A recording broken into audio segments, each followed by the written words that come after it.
पुण्य गौतमजी हाम्रो साथमा हुनुहुन्छ। पुण्य सर, यहाँलाई हार्दिक स्वागत छ। धन्यवाद, नमस्ते। अनि राजावादी आन्दोलन कहाँ पुगेछ सर? राजावादी आन्दोलनका केही युवा साथीभाइहरू आफूलाई नवराजावादी भनौँ न, यिनीहरू होइन, हिजोसम्म चैते भन्दा नि हो। चैते भन्ने शब्द चाहिँ कसरी प्रचलनमा आएछ भने नि सर, पहिला यो जहिले पनि आन्दोलन चैत वैशाखको बढी हुँदो रहेछ। त्यो सिजन उहाँहरूले गुजार्नुभयो। 46को पनि त्यही हो, 62-63को पनि त्यस्तै हो होइन। अनि त्यो चैतमा आन्दोलन भयो होइन, फागुनमा आन्दोलन हुँदा त्यसको चर्को विरोधमा, अनि चैतको 27 गतेपछि आन्दोलनमा भाग लिने रहेछन् कि यिनीहरू, विज्ञप्ति सिज्ञप्ति दिएर। अनि तिनीहरू चाहिँ भोलि विजय जुलुसमा सबभन्दा अगाडि देखा पर्ने भने जस्तै चैते राजावादीहरू पनि चैतको अवसर पारेर छेका पारेर लु म पनि राजावादी भएँ भनेर राजाभन्दा चर्को राजावादी हुने यिनीहरूको सोख रहेछ। विगतमा यी निखोर गणतन्त्रवादी, सबभन्दा चर्का गणतन्त्रवादी, जनताबाट प्रत्यक्ष निर्वाचित बनाउनुपर्छ भन्ने राजा ज्ञानेन्द्र र पारसको खुनखुत्रो उतार्ने युवराज पारसको यी मान्छेहरू अहिले आएर के भन्न थाले भने हामी जत्तिका राजावादी कोही पनि छैनन्, बुढापाकाले भएन। अब मैले स्वागत नेपालजीको त्यो पोस्ट कता कता कुदिरहेको देखेँ। अब हिजो त कता माला लगाएर पनि हिँड्नु भएको रहेछ। मलाई अब यो बुढा नेता चाहिएन, के चाहिएन, यो कसैले कोही कसैलाई नचाहिने भएछ के। कमल थापालाई लेङदेन नचाहिने, लेङदेनलाई स्वागत नेपाल नचाहिने, स्वागत नेपाललाई नवराज सुवेदी नचाहिने, नवराज सुवेदीलाई दुर्गा प्रसाई नचाहिने, दुर्गा प्रसाईलाई अर्को केशरबहादुर नचाहिने, कसलाई को चाहिने, यी सबै आफैमा राजा। हेर्नुहोस् है, ठाउँ टापु बनाएर रबिन्सन क्रुसो जस्तो एकको टापु सम्हालेर बसेका यिनीहरू। अब राजा महेन्द्रले भन्थे अरे के उहिले मैले सुनेको, हेर तिमीहरू 10 टाउके रावण जस्ता छौ, 10तिर फर्किन्छौ, कसरी मिलेर चलाउँछौ। डाक्टर गिरीको कुरो कीर्तिनिधि नसुन्ने, कीर्तिनिधिको कुरो सूर्यबहादुर नसुन्ने, सूर्यबहादुरको कुरो अर्को नसुन्ने विश्वबन्धु भन्ने बित्तिकै चल्छ पञ्चायत भन्थे अरे के, नभन्दै पञ्चायत ढल्यो। अब यो 62-63को आज हामी सम्झना गर्छौँ। तपाईँलाई एउटा स्मरण गराउँ, माओवादी द्वन्द्व चर्को थियो, दलले माओवादीलाई सेटलमेन्ट गरेन भन्ने उग्र नागरिक आक्रोश थियो, हिंसा बढेको थियो। त्यो बेलामा 61 सालको माघमा राजाले करार ज्याप बनाउँदा अहिलेको भन्दा अनुकूल स्थिति थियो राजा ज्ञानेन्द्रलाई, याद गर्नु होला। त्यो बेलामा एकदमै ठुलो पब्लिक सपोर्ट पनि भित्रभित्रै लिएर उहाँले करार ज्याप बनाउँदा दलहरू त लगभग तपाईँको एक हिसाबले मुन्टो उठाउनै नसक्ने पोजिसनमा थिए। दलले यो सोचेका थिएनन् कि त्यति छिटै आन्दोलन उठ्छ। त्यो किन उठ्यो थाहा छ? यही कमल थापाहरू, लेङदेन त बिचरा पिउसा थिए, तिनै तुलसी गिरीहरू, तिनै झुरपटास मान्छेहरूले शासन सत्ता सम्हाले, नागरिकमा वितृष्णा फैलियो। त्यस कारणले गर्दाखेरि जनआन्दोलन उठ्यो। अहिलेका त तीभन्दा पनि थर्ड क्लास मान्छे राजावादी भनेर हिँडेका छन्। मैले स्वागत नेपालजीहरू जस्तो मान्छे आइसके, ऊ ज्ञानबहादुर साई जस्ता मान्छे आइसके। एउटा कुरो म भन्छु, ज्ञानेन्द्र साई उर्फ ज्ञानबहादुर साईको त्यो इन्टरभ्यू जो रेकर्डेड छ, हिजो सूत्र टिभी लगायतको तपाईँहरूकै मिडियामा पनि कता कता बोलाएको छ, कहाँ राजा आउँछ, कहाँ हुन्छ।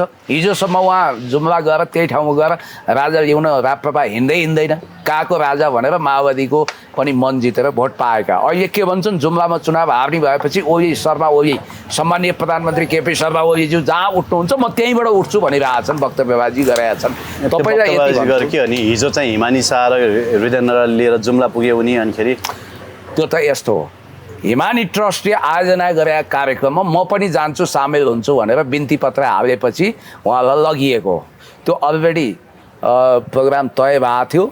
राजालाई लगे उहाँले, अब अहिले हिमानीलाई लगे होइन। जिउँदो छोरो भनेको त ज्ञानबहादुर साई मात्रै हो भन्छ। एउटा कुरा के भने नि, यस्तै खेल्ने राजावादी पञ्चमण्डली हिजो पनि निकै थिए, याद गर्नु होला। अब ज्ञानबहादुर साई उर्फ ज्ञानेन्द्र साईलाई म धेरै त भन्दिनँ, कमसेकम राजा पारस हिमानी उहाँहरू जस्तो व्यक्तित्वले विश्वास गर्नुहुन्छ भन्ने मलाई लाग्दैन। उपयुक्त गर्न सकियो नि त।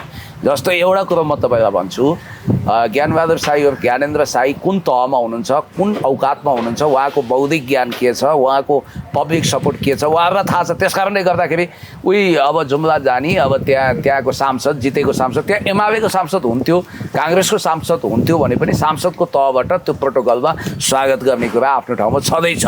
कुरा चाहिँ के हो भने राजाभन्दा चर्का राजावादी बनेका यी चैते मण्डलीहरू को वास्तवमा भन्ने हो भने खुट्टी हेर्दै चाल पाइयो। अहिले त लिङ्गदेनको तपाईँले वक्तव्य हेर्दा म त हिजो हाँसेर झन्डै खाना सर्किएन के, ठ्याक्क देखेँ होइन। अनलाइन खबरमा आयो यो अहिले आन्दोलनको मौसम होइन, मौसम आएपछि हामी गर्छौँ भनेर। अनि हाम्रो डिल्लीराम खनालजीले बडो राम्रो टिप्पणी गर्नुभएछ। उहाँले के लेख्नु भएछ भने मौसम त कहिले आउँछ र, चैत वैशाखमा गर्मी हुन्छ, हावाहुरी बतास चल्छ, अनि जेठ असारमा पानी पर्छ, जेठ असार साउन, अनि भदौ असोज कार्तिकतिर चाडबाड हुन्छ, अनि मङ्सिर पुस माघतिर जाडो हुन्छ, बाली भित्राउनु पर्छ, अनि फेरि चैत वैशाखमा त्यस्तै हुन्छ। भनेपछि कुनै पनि 6वटा ऋतु छ, कुनै पनि ऋतु आन्दोलन गर्न उपयुक्त हुँदैन, यो सबै बाहना नाटक हो भनेर भन्नुभएको छ। जस आन्दोलनको उत्कृष्ट मौसम भन्ने चाहिँ फागुन र चैत रहेछ है। यो फागुन चैतमा यस्तो नि त, मौसमी चन्दाहरू त्यतिखेर राम्रै उर्तीपुर्ती होला, हल्ला गर्ने बेला पनि हो। त्यतिखेर रमाइलो गऱ्यो भने अर्को चुनावलाई काम लाग्छ, भोट ब्याङ्क बलियो हुन्छ भनेर हो। मैले सुनेको अब भैरवामा जुन रूपन्देहीमा चुनाव हुँदैछ दिपक बोहराको क्षेत्रमा बहुत तर्सिनु भएको छ अरे उहाँहरू, किनभने त्यो क्षेत्रमा उहाँहरूलाई जमानत जोगाउन मुस्किल छ। तपाईँलाई स्मरण गरौँ, ज्ञानबहादुर साई हो ज्ञानेन्द्र साईजी इलाम जानु, इलाम गएर लगभग उहाँले सुवाङ नेमाङकै प्रचार गरिदिनु हो, याद गर्नु होला। उहाँले आफ्नो पार्टीमा भोट माग्नै सक्नु भएन, भरे फर्किएर आउँदा त 568 भोट ल्याएको रहेछ पहिला राप्रपाले। उहाँ गएर महा क्याम्पेन सुरु गरेपछि राप्रपाको भोट 250 घटेर 200 हो कि 300मा आएछ त्यो। भनेपछि उहाँको पारा त्यस्तो छ। राप्रपा भन्ने पार्टीले समानुपातिकमा अलिकति मत बढाउन सकिन्छ कि भन्ने आयो। ओ यो कमल थापा त बिहान भुँडी हल्लाएर योगा गर्दै अब राजा मैले ल्याउँछु भनेर कराउँदै थिए होइन। भनेपछि कमल थापाको कुरा के गर्ने, अब आफ्नो पार्टीको मिटिङ राखेर राजतन्त्र इतिहासको पुरातात्विक महत्त्वको विषय हो, अब यो फर्किँदैन, अब गणतन्त्र स्वीकार गरेर अगाडि जानुको विकल्प छैन, अब राजा भनेको इतिहासको विषय हो, यो सदाको लागि च्याप्टर क्लोज भयो भनेर लगभग उहाँ 75% एमाले बनेर चुनाव पनि लड्नुभयो। कमरेडहरू भनेर भाषण गर्नुभयो, उहाँले बडो एमालेकरण भयो। हिजो पनि एउटा स्ट्याटस कता देख्दै थिएँ, व्यक्तिगत रूपमा म भयङ्कर सम्मान गर्छु सम्माननीय प्रधानमन्त्री केपी शर्मा ओलीज्यू, तर मलाई अलि लछार पछार गरेँ। उहाँको खालि व्यक्तिगत गुनासो छ के, जाइकुटी पारे, म गृहमन्त्री भइसकेका मान्छे, लगभग प्राइम मिनिस्टर इन वेटिङमा बसेका मान्छे, मलाई त्यसो गर्ने हो त भाइ केटाहरूले भन्ने छ क्या। फेरि उहाँको पृष्ठभूमि हिजो सलाम ठोक्ने पुलिसले अनिखेरि बुट ठोक्ने हो त सर, भएन नि। अनि बालकृष्ण खाँडवा के मिठाई दिएर हजुर किस्तीमा मिठाई आएको छ, लड्डु आएको छ, खाइबक्सियोस् भनेर लगायो त। उनलाई त हतकडी पनि लागेन नि। होइन, हतकडी लगाउनु नलगाउनु एउटा कुरा हो, तर कठघरामा त लग्यो नि त। त्यस कारणले गर्दा मैले तपाईँलाई भन्न खोजेको कुरा के हो भने प्रहरीले सलाम आदेशमा ठोक्ने हो। अब उसको पद छ, उसलाई सलाम ठोक्नुपर्छ भन्यो भने सलाम ठोक्छ। अब त्यो राजा ल्याउँछु भन्ने रविन्द्र मिश्र र धवल शमशेरै कता फरार छन् नि त सर, के भयो? अचम्मको कुरा चाहिँ के रहेछ भने धवल शमशेर र रविन्द्र मिश्रलाई जमानी बसेर जसले छुट्याइदियो उहाँहरूले चाहिँ जनै 50,000 रुपियाँ क्यास दिनुभएछ जरिवाना अस्ति। अब धवल शमशेर र रविन्द्रलाई खोज्दा भेटिएन रे, उहाँहरू हाजिरी जमानीमा जानु भएन। नगएपछि अदालतले आफ्नो नियमअनुसार जो जमानी बसेर छुटाएको हो उहाँसँग जरिवाना लियो। भोलि यस्तो दिन आउला कि धवल शमशेर र रविन्द्र मिश्रलाई बेपत्ता बनाएको भनेर उहाँलाई जेल हालिदिन सक्छ। यहाँ त कानुनको नौसिङ अनेकतिर घुम्छ। त्यस कारणले रवि लामिछानेलाई चाहिँ सलाम गर्नुपर्ने छ क्या है। मध्यरातमा नि समात्या छ, उसमा नि समात्या छ, भागेर जालान जस्तो गरेको छ। 84 दिनसम्म थुनिया छ होइन। तर कहिले कतै प्रतिवाद उनले कहीँ होइन। रविको दुईटा मिठो कुरा देखियो, हजार असहमति राख्न सकिन्छ। मेरो त पारिवारिक नाताका मान्छे पनि हुन्, आइडियोलोजिकल रूपमा डिफर गर्न सकिन्छ, तर रवि लामिछानेमा गीता बस्नेतलाई हेर्नुहोस् न, राप्रपाले अहिलेसम्म कारबाही गरेन त्यो कहाँ गर्छ। अनि गीता त ठुलो फाइनान्सर हुन्, थोरै कारबाही गर्छ। अनि ढाका कुमारलाई गरे होइन रविले? ढाका कुमार त अब ढाका कुमार निस्किए नि त, अनि यी पनि त सहगाडी ठग निस्किए होइन, फरार होइन अहिले पनि। यस्तो हो कम्पेरेटिभली राप्रपा भन्दा राष्ट्रपा गुणात्मक र सङ्ख्यात्मक रूपमा ठुलो छ र यसको हृदय पनि ठुलो छ। रविजीको एउटा कुरा क्वालिटी मैले के माने भने रविजीलाई के महसुस मान्छेले के भनेका थिए भने यी राप्रपा नेताका ज्वाइँ हुन्। अब यिनले विचार र हृदय परिवर्तन गरे, यिनी जेलमा पुगेपछि लोकतन्त्रवादी नेताको रिभेजमा यी राजावादी बन्छन् भनेको अनुमानको विपरीत उहाँको पार्टीको अहिलेको कार्यवाहक अध्यक्ष डिपी अरियालजीले नवराज सुवेदीको लभ लेटर च्यातचुत पारेर के भन्नुभयो, हामी लोकतान्त्रिक पद्धतिभन्दा दायाँ बायाँ जाँदैनौँ, हामी अवस्था फेर्न आएका हौँ, व्यवस्था होइन, यसैमा सुधार गर्छौँ। रवि लामिछानेले यसमा एउटा खालको राजनीतिक चरित्र देखाएको हुनाले म आज पनि आत्मविश्वासका साथ भन्छु, हामी काङ्ग्रेस र एमाले यदि धक्कामा पऱ्यौँ, माओवादीसहित हामी धक्कामा पऱ्यौँ, हामीलाई जनताले रुचाएनन् भने, वैकल्पिक फोर्सको रूपमा बालेन हर्क सबै मिलेर नयाँ पार्टी गठन गरेनन् भने वैकल्पिक रूपमा रासपाकै ढोक्सामा मत पर्न सक्छ। त्यसपछि यतिको परिपक्वता चाहिँ वैकल्पिक लोकतान्त्रिक धारको रूपमा रविले बनाए। खै त रविन्द्र मिश्र र धवल शमशेर जस्तो फरार त भएनन् बिचरा। भएन त्यो मान्नु पर्छ। मध्यरातमा तपाईँको समातेर लग्यो, अदालतको फैसला आउनु पाएको छैन। अनि फरार मान्छे फेरि मिटिङमा जाँदा रहेछन्, हेर्नु है, फोटो चाहिँ आइरहेको छ। आन्दोलनमा त जानु प्रहरीले नि देख्दैन फेरि फरारलाई, रविलाई भेज फेरि घरमै पुग्छ होइन, गाह्रो छ क्या। फरार अभियुक्तको साललाल कहाँ जोडिएको छ भन्ने कुरो महत्त्वपूर्ण हुँदो रहेछ क्या। मिश्र रविन्द्र बिबिसीमा लामो समय काम गर्नुभयो, लुकेको छिपेको कुरा होइन, उहाँ इन्डो वेस्टसँग जोडिनु भएको छ। अब धवल शमशेरको त पारिवारिक नातै रहेछ इन्डियासँग, रहेको प्रतिनिधि नै चिन्तित भएको उहाँको स्वास्थ्यलाई लिएर भनेपछि जो मान्छे शक्तिमा छ नि हो, त्यो शक्ति केन्द्रमा भएको मान्छे कुनै न कुनै रूपमा सेफ जोनमा पुग्दो रहेछ भन्ने कुरो देखियो। अब राजा आउने एकादशको कथा भयो त, कुरा यस्तो छ। अनि तपाईँको आज राजा झापाबाट काठमाडौँ आउनुभएछ, अस्ति पोखराबाट आउँदा त्यत्रो भिड थियो, फेरि आज त भिडभाड देखिएन, के भयो? यस्तो भयो, यी राजाभन्दा चर्का राजावादी अवसरवादीहरू राजाको अनुहार देखाएर धर्म र राजा बेचेर पेट पाल्ने र सत्तामा पुग्न खोज्ने जात हो। यिनीहरू भनेको वर्षायामका छाते च्याउ जस्ता हुन्। अब अहिले लाखापाखा लाए, केटाकेटी आए, गोली चलाए, मट्याङ्ग्राको सत्यानाश, एउटै कुरो हो यो राज सर। आज पनि म भन्छु, व्यक्तिगत रूपमा राजा ज्ञानेन्द्र हृदयेन्द्र उहाँको परिवारप्रति मेरो सिम्पैथी छ, हमदर्दी छ। नेपालको भू राजनीतिक परिस्थितिमा नेपाल भन्ने देशै रहेन र एक थान राष्ट्रपतिको सट्टा राजालाई नारायणहिटीमा राखेर यदि शान्ति सुव्यवस्था हुन्छ भने सिङ्गानुक मोडलमा जान सकिन्छ भनेर मूलधारका दलहरू काङ्ग्रेस, एमाले, माओवादी, राष्ट्रपाले महसुस गरे भने त्यहाँ सम्भावना रह्यो। यो राजाभन्दा चर्का राजावादीहरू पुल बनाउँदैनन्, तोड्छन्। यिनीहरूले पर्खाल बनाउँछन्। यिनीहरूको सानो एउटा किच्चक ग्रुप छ, त्यो किच्चक ग्रुपले राजा ल्याउने होइन, वडाध्यक्ष ल्याउन पनि सक्दैन। यो राप्रपावाला यी अन्डाको फन्डा कोरल्नी, अस्ति देख्नु भएन, गाँड कोराकोर भुँडी फराकोर मेरी बासे भित्रै कमल थापा बोल्नु लागेको छन्, चुप भनेको छ, अर्को कराएको छ, अर्को कुण्डले कराएको छ, अर्को मण्डलले कराएको छ, अर्को ट्याटुवाला उभिएको छ, एउटाले बोल्न थाल्दा माइक खोज्छ। अब कतातिर देखिरहेको थियो राप्रपाको पार्टी अफिसमा कुट्टाकुट, यति लामो लामो जुवा गरेको बिचरा ब्लड प्रेसरका रोगी बुढा रहेछन्। ती बुढा कुन दिन फ्याट्टै ढल्ने हुन्, उनीप्रति मेरो सिम्पेथी छ। दबाई खान बिर्सिन्छन् क्यारे, खै को छन् त्यहाँ होइन। अब होला नि यति लामो लामो जुगा पालेका, तिनका बुवाले चाहिँ भीमदत्त पन्तलाई शहीद बनाएर टाउको गिँडेर, अब को हो मलाई थाहा छैन, अब तपाईँहरू अनुसन्धान गर्नुहोस् होइन। त्यस्ता मान्छेहरू त्यहाँ छन् भनेपछि अब जननिर्वाचित हुने हैसियत गुमाउँदै गए। हेर्नुहोस् है, समानुपातिक म त सुन्दैछु थ्रेसहोल्ड बढाउँदैछ र एक चरण समानुपातिक नराखौँ न त भनेर दलको सहमति हो नि। बिचराहरू उही वामदेव गौतमको पार्टीको प्रभाव कम थियो, देशव्यापी आमसभा ठुल्ठुलो गर्थे तर एक सिट पनि जित्न सकेनन्। बर्दियाबाट वामदेव नै ड्याङ खाए भन्ने बित्तिकै तपाईँलाई म के भन्छु भने आज राजेन्द्र रिङदेन किन आत्तिएका छन् भने बिचरा अब उनलाई मध्यावधि हुने हो कि भन्ने डर छ। 84मा त चुनाव सामना गर्नु परेको, जित्ने कुनै चान्स छैन। कि मध्यावधिको सम्भावना बढायो? म मध्यावधि चाहिँ देशमा हुनसक्छ भनेर अनुमान लगाउँछु है सर। किनभने नेपाल भनेको प्राय मध्यावधिको लागि आतुर हुने देश हो, याद गर्नुहोला। अब बिचमा शेरबहादुर देउवाजीको लाई सत्ता हस्तान्तरण गर्ने कुरामा केही चलखेल भयो र यहाँ गडबडी भयो, यताउता संवैधानिक क्राइसिस मानौँ न एकछिनको लागि, हाइपोथेटिकल कुरो, अदालतले केपी शर्मा ओलीज्यूको गभर्मेन्टलाई तलमाथि गर्ने हो भने प्रधानमन्त्रीको विशेष अधिकारको रूपमा मध्यावधि हुनसक्छ। त्यतिखेर उहाँले सिफारिस गर्न सक्नुहुन्छ। भनेपछि उथल पुथलको नजिकै छौँ हामी, अब छिटै पेसी चढ्दैछ। उथल पुथल भनेको चाहिँ अवस्थामा उथल पुथल, व्यवस्थाको कुरा गर्ने हो भने चाहिँ राजाले भन्नुभयो अरे कि, अब मैले हेरेका कुरा सुने, अलि अथेन्टिक मान्छेले भनेको यी केटाहरू यी जो मलाई मसँग आएर भेटे, कफी खाए, चिया खाए, यिनीहरूले त राजनीति बुझेकै रहन्छन्, बेकारमा समस्या बखेडा खडा गरे भन्नुभयो अरे। किन?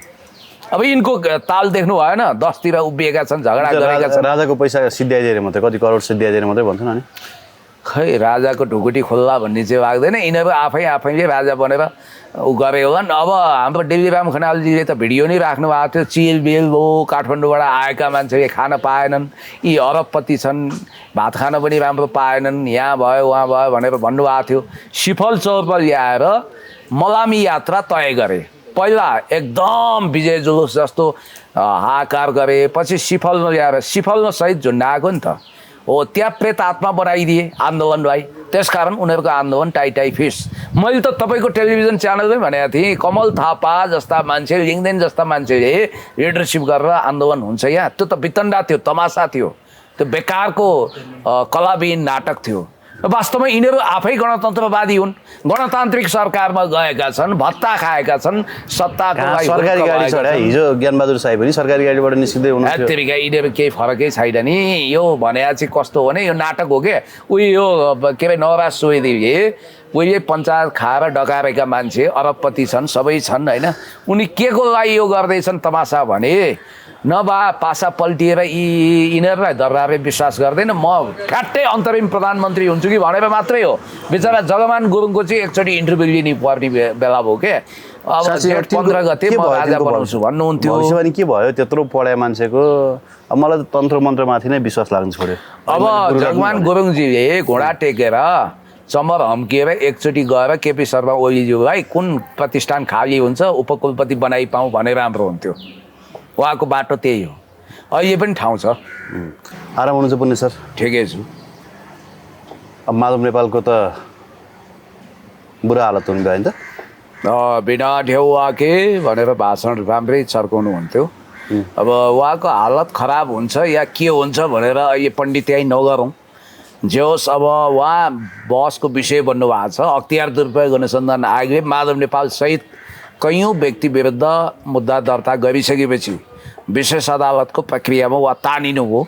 अब उहाँले विशेष अदालतमा यो साबित गर्नुपर्ने छ कि उहाँले पतञ्जलि योग शिविरको नाउँमा जुन हदबन्दी छुट गरेर दिएको जग्गा हो त्यो मामिलामा कहीँ कतै घोटाला करप्सन गरेको छैन, म त्यसमा निर्विवाद छु, स्वस्थ छु भनेर प्रमाणित गर्नुपर्छ। यदि प्रमाणित गर्न सक्नु भएन र भ्रष्टाचारमा प्रमाणित हुनु भने उहाँलाई सजाय दिन्छ विशेष अदालतले। त्यसपछि उहाँको अर्को अधिकार रहन्छ कि उहाँ सर्वोच्चको ढोका टक्टकाउन पुग्नुहुन्छ। अब सर्वोच्चबाट के हुन्छ भनेपछि जसरी खुम्बहादुरहरू विरुद्ध मुद्दा गयो त्यही प्रक्रियामा उहाँ जानु हो। अब विद्यादेवी भण्डारीको चीन भ्रमण सकिए लगत्तै यो प्रकरण आउनु चाहिँ के वाम एकता रोक्नको लागि हो त? अब धेरैले अब सम्माननीय पूर्व राष्ट्रपति विद्यादेवी भण्डारीज्यू चाइना जानु हो। त्यहाँको कम्युनिस्ट पार्टीले उहाँलाई हाइली इज्जत दियो, सम्मान दियो, गार्ड अफ अनर भयो र एउटा पूर्व राष्ट्रपतिले जुन सम्मान पाउनुपर्छ अधिकतम सम्मान पाउनुभयो। र त्यहाँको एउटा सन्देश सिधा अब नेपालमा वामपन्थी एकता गरेर एउटै सेन्टर बनाएर पुनः नेकपा 2 मा गएर नेपाललाई वामपन्थीले लिडरसिप दिनुपर्छ भन्ने कुरोमा चीनको इच्छा चाहना छ। प्रेसिडेन्ट सीको पनि चाहना त्यही छ भनेर यहाँ धेरै ठुलो अनुमान काटियो। ठ्याक्कै त्यही मेसोमा एउटा वाम घटकको नेतृत्व गर्ने नेकपा एस भन्ने पार्टी जो एमालेको पुच्छरे तारा जस्तो हो, यहीँबाट छिटिएर गएको हो, त्यसको नेतृत्व गर्ने माधव कुमार नेपाल पनि भविष्यमा यसमा कन्सिडर गर्न सक्छन् भनिरहेको बेलामा अख्तियार दुरुपयोग अनुसन्धान आयोगको मुद्दाको फन्दामा पुगिसकेपछि उहाँको लगभग पोलिटिकल करियरमा ग्राउन्ड लाग्ने हो कि भन्ने अवस्था देखिएको हुनाले अब तत्कालको लागि यो हुँडलो मच्यो भन्नेहरू पनि छन् होइन। केपी शर्मा ओलीज्यूले प्रतिशोध साध्न खोज्नुभयो भनेर पनि भन्ने छन्, जबकि सम्माननीय प्रधानमन्त्री केपी शर्मा ओलीज्यू भनेको त अख्तियारको प्रमुख होइन। अस्ति पनि तपाईँलाई प्रिभियस इन्टरभ्यूमा मैले बताएकै छु कि उहाँको इसारामा अख्तियार नाच्दैन। भलै उहाँको पहिलो कार्यकालमा प्रेम कुमार राई अख्तियार दुरुपयोग अनुसन्धान आयोगको प्रमुख आयुक्त श्रीमानमा नियुक्त हुनुभयो। त्योभन्दा अगाडि गृह सचिव हुनुहुन्थ्यो, मुख्य सचिव हुनुहुन्थ्यो। गिरीबन्धु पनि फाइल खोलिहाल्थ्यो नि। अब गिरीबन्धुको चाहिँ कुरा यस्तो छ, अदालत काङ्ग्रेसले बेचेर खायो भनेर प्रधानमन्त्री ओलीले नै भनेका हुन्, अहिलेको प्रधानमन्त्रीले नै होइन, न त त्यसको पनि त फाइल त अहिले काङ्ग्रेसले पनि लगाइहाल्छ। ए सर, गिरीबन्धुमा गडबडी छ भने नि अदालतको आदेशको आधारमा जुनसुकै समय मुद्दा दायर हुनसक्छ, अख्तियारले अनुसन्धान गरेर त्यो फाइल टुङ्ग्याउन सक्छ। तर अदालतले पनि त्यति बेला भनेको कुरा के हो भने गिरीबन्धुको कुरामा केही अवैध लेनदेन कारोबार हुन सक्ने आशंका गरेर त्यसलाई रोक्न आदेश दिएको छ उसले। र हदबन्दी छुट गरेर त्यहाँ दिएको जग्गाको प्रतिस्थापन गरेर अन्त जग्गा लिएर घपला गर्नु हुँदैन भन्ने कुरोमा कमसेकम अदालतको आदेश आयो र त्यो राम्रो आदेश पनि थियो, त्यो अन्तर्गत त्यो सिद्धियो भनेपछि। अनि काङ्ग्रेसले बेचेको 70 बिघा के भयो त? अब काङ्ग्रेसको पालामा 70 बिघा, त्यति मात्रै होइन, सूर्यबहादुर थापाको पालामा समेत जग्गा बेचिएको रहेछ प्लटिङ गरेर। भनेपछि त्यो अमूल्य जग्गा हदबन्दी छुट गरेर व्यापारिक प्रयोजनको लागि दिएको जग्गालाई प्लटिङ गरेर उनीहरूले आफू खुसी बेचेर अरबपति भएका छन्। यही पतञ्जलिको पनि लगभग त्यही हो, किनभने उसले चाहिँ हदबन्दी छुटमा पाएको जग्गालाई प्लटिङ गर्यो, भूमाफियाको चङ्गुलमा पऱ्यो। एकजना शालिग्राम सिंह भन्ने इन्जिनियरिङ ब्याकग्राउन्डका मान्छे रहेछन्, उनको सेटिङमा माधव नेपाल फसे। उनका भान्जाहरू रहेछन् कता कता ब्याङ्कतिर ठुलै ठुलै पदमा पुगेका, तिनको पनि गलत सल्लाहमा फसे। अब स्वर्गवासी हुनुभयो सिपी मैनालीको सेकेन्ड इन कमान्ड हुनुहुन्थ्यो, भूमि सुधार मन्त्री त्यतिखेर डम्बर श्रेष्ठजी हुनुहुन्थ्यो। उहाँले जुन फाइल उहाँको टेबलमा पुग्यो त्यो फाइलको कारण नै माधव नेपाल अख्तियारको फन्दामा परे भन्नेहरू पनि छन्। खैर, पतञ्जलि योग शिविरको नाममा जुन ढङ्गको चलखेल भयो, यस प्रकृतिको अरू मुद्दा पनि भविष्यमा आकर्षित हुन सक्छ। नजिर त बस्यो नि त। अब जीवनको उत्तरार्धमा पूर्व प्रधानमन्त्रीहरू सबै जेलमा हुने भए। एउटा कुरा के छ भने नि, पिभी नरसिंह राव शक्तिशाली प्रधानमन्त्री हुँदा कसैले सोचेका थिएनन् कि उनी एक दिन त्यहाँको सिबिआईको अनुसन्धानमा परेर जेल जानेछन्। अस्ति भर्खर मलेसियाको प्रधानमन्त्री अपदस्थ भएको तपाईँले देख्नुभयो। हुन त यो बेप्रसङ्गको कुरा होला, कोलम्बियामा राष्ट्रपतिको उम्मेदवारमाथि गोली दागिएछ, यस्ता यस्ता घटनाहरू घटेका छन्। र अब यस्तो पूर्व प्रधानमन्त्री, पूर्व राष्ट्रपति जोसुकै होस्, अख्तियारको दुरुपयोग गर्ने, पदको दुरुपयोग गर्ने र पद र सम्पत्तिको भाँडो बनाउनेहरूको लागि अख्तियार सम्पत्ति शुद्धिकरण सिआइबीले कडा अनुसन्धान गरेर मुद्दा अभियोजन गर्नुपर्छ, दायर गर्नुपर्छ। दोषी छ भने अवश्य कारबाहीमा पर्छ। देशलाई अपराध र भ्रष्टाचारको डबल क्यान्सरबाट मुक्त गर्न निर्ममताका साथ जानुपर्छ। जसरी प्रेसिडेन्ट सीले चीनमा जिरो टोलरेन्सी अगेन्स्ट क्राइम एन्ड करप्सनको नीति अपनाएर ठुला ठुला क्रोकोडाइल, सार्क, व्हेलहरूलाई जालमा हालेका छन्, त्यसै गरी जानुपर्छ, नत्र देश बन्दैन। अब के देउबा र प्रचण्डको भेट भयो अरे, फेरि ओली सरकार सङ्कटमा पर्यो। हो, यस्तो एउटा गीत छ क्या, त्यो पल शाहले अभिनय गरे होला, म त ढले ढले ढले। सामान्य प्रधानमन्त्री केपी शर्मा ओलीज्यूले पनि यही सुनाउनु भएको थियो, यही किस्सा। अब यो नेपाल भन्ने देश कस्तो रहेछ भने नि, भूपी शेरचनले यही बुझेर होला कि ओलीले यो हल्लाको देश हो भनेर लेख्नुभयो। म हुन त अहिले अखबारको जमाना रहेन होइन, पहिला पहिला अखबारले हल्ला गर्थे, अहिले सोसियल मिडियाले त्यसको 5 गुणा बढी हल्ला गर्छन्। केपी शर्मा ओलीज्यूले जुन दिन ओथ गर्नुभयो नि, शपथ लिनुभयो नि, भोलिपल्टदेखि नै यो सरकार ढल्ने हल्ला चल्यो। अझ शपथै हुँदैन भनेर पनि भने, अझ विश्वासको मत पाउँदैन भने, विश्वासको मत पायो। अझ यो कतिपय राजाभन्दा चर्का राजावादीले त प्रचण्डले अब यो यसो गर्छन् उसो गर्छन् आदि इत्यादि अनुमानका खेतीपातीहरू गरे। त एउटा कुरा तपाईँलाई म के भन्छु भने, शेरबहादुर देउबा यो सरकारप्रति केपी शर्मा ओलीज्यू जत्तिकै प्रतिबद्ध रहन्जेल यो सरकार नडल्ने हो। किन कि त यसलाई कु गर्न सक्नु पर्यो तपाईँले, यो असंवैधानिक हो भनेर उहिले अब के अरे चौलेन्द्र शमशेरजङ्गबहादुर राणाले बारदलीमा पुर्याए जस्तै अदालतको सेटिङमा केही हुनु पर्यो, त्यो नहोला। हामी सम्मानित अदालतको सम्मान गर्छौँ। कि त यहाँ ठुलो रिभोल्ट विद्रोह भएर होइन, सम्हालि नसक्नुको सैनिक विद्रोह भएर सरकार कु हुनु पर्यो, होइन भने म्याडम आरजुको सबभन्दा ठुलो सपना के हो भने यो सरकार टिक्नुपर्छ, टिक्नै पर्छ। 1 2 3 बरु शेरबहादुर छोड्छु, सरकार छोड्दिनँ, उहाँको भीष्म प्रतिज्ञा छ। अब शेरबहादुरजी जस्तो पत्नी भक्तले यो आदेशलाई तामेल गर्नु परेन। ए शेरबहादुर, उहाँ त तिमी भन्नुहुन्छ, शेरबहादुर यता सुन, यो सरकारको विषयमा तिमी दायाँ बायाँ सोच्ने होइन भन्ने बित्तिकै हुन्छ हुन्छ आरजुले जे भन्नु त्यही सही भन्ने बित्तिकै म्याडम आरजु यो सरकार बिना आगामी सरकारमा गएर परराष्ट्र मन्त्री बन्ने ठाउँ छैन। अनि म्याडम आरजुलाई त पुरा कार्यकाल गुजार्नु पर्ने हुनाले असामान्य आँधी तुफान हुरी नआएसम्म अब शेरबहादुर र प्रचण्डको सेटिङ होला, मिटिङ होला, ग्रान्ड डिजाइन होला, यसमा नजाउँ। इन्डियाले डे फर्स्टदेखि नै यो सरकार ढाल्न खोजेको कुरा म तपाईँ वेल अन्डरस्टुड हुनुहुन्छ, म पनि वाकिफ छु। तर यो सरकार ढलेको छैन। किन ढलेको छैन भने शेरबहादुर देउवाजी पत्नी आरजुको मोहमा यसरी बसीभूत हुनुहुन्छ कि पत्नीको चाहना यो सरकार टिकोस् भन्ने छ। म भन्छु यो सरकार कसैको कारण टिकेको छ भने आरजु म्याडमको कारण टिकेको छ। ल थ्याङ्क यू भेरी मच। ल धेरै धेरै धन्यवाद, थ्याङ्क यू।